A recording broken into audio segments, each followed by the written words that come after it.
நம்ம வாங்கி சாப்பிட்ற வாட்டர்மெலன் சொல்லக்கூடிய தர்பூசணி பழம் எல்லாமே இப்போ வந்து பார்த்தீங்கன்னா ஒரிஜினலாக நம்மளுக்கு கிடைக்குதா அப்படின்னு பார்த்தீங்கன்னா பெரிய கொஷின் மார்க் தான்.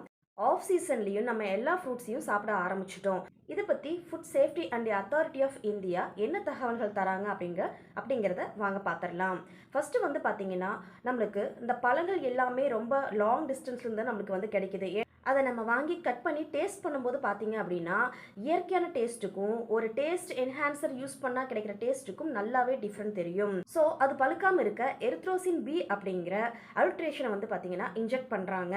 இதை நம்ம எப்படி கண்டுபிடிக்கிறதுன்னு வந்து பார்த்தீங்கன்னா ஃபஸ்ட்டு காய் அப்படிங்கிறது காயோட அடிப்பாகத்தில் பார்க்கும்போது மஞ்சள் கலராக இருக்கணும், அதாவது எல்லோவாக இருக்கணும், மேலே வந்து பச்சையாக இருக்கணும். அப்படி இருந்தால் வந்து பார்த்தீங்கன்னா செடியிலிருந்து கடைசி ஸ்டேஜ் வரைக்கும் அந்த காயானது செடியில் இருந்தது அப்படிங்கிறத நம்ம வந்து உறுதி பண்ணிக்கலாம். அது பழுக்காமல் இருக்க எரித்ரோசின் பி அப்படிங்கிற அல்ட்ரேஷனை வந்து பார்த்தீங்கன்னா இன்ஜெக்ட் பண்ணுறாங்க.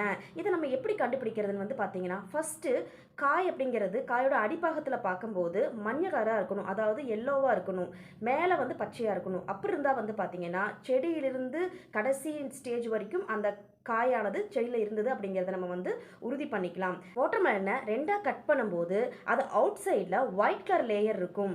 இந்த ஒயிட் கலர் லேயரில் லைட்டாக ரெட்டிஷாக இருக்குது அப்படின்னா அதை கண்டிப்பாக வந்து பார்த்திங்கன்னா டேஸ்ட் என்ஹான்சரோ அல்லது இந்த எரித்ரோசின் பி அப்படிங்கிற கண்டென்ட் வந்து ஆட் பண்ணியிருக்காங்க அப்படிங்கிறத நம்ம கண்டுபிடிச்சிடலாம். இது எல்லாத்துக்கும் மேலே எனக்கு பிரச்சனையே வேண்டாம்ப்பா அப்படின்னு முடிவு பண்ணிட்டோம்னா ஆஃப் சீசனில் கிடைக்கிற எந்த ஃப்ரூட்ஸுமே நம்ம சாப்பிடாம இருக்கிறது நமக்கு ரொம்ப சேஃப்டி. நார்மலாக சீசனில் நம்மளுக்கு அவைலபிளாக இருக்கிற ஃப்ரூட்ஸை மட்டும் சாப்பிட்டு நம்மளும் சந்தோஷமாக இருப்போம், முக்கியமாக ஹெல்த்தியாக இருப்போம். நன்றி.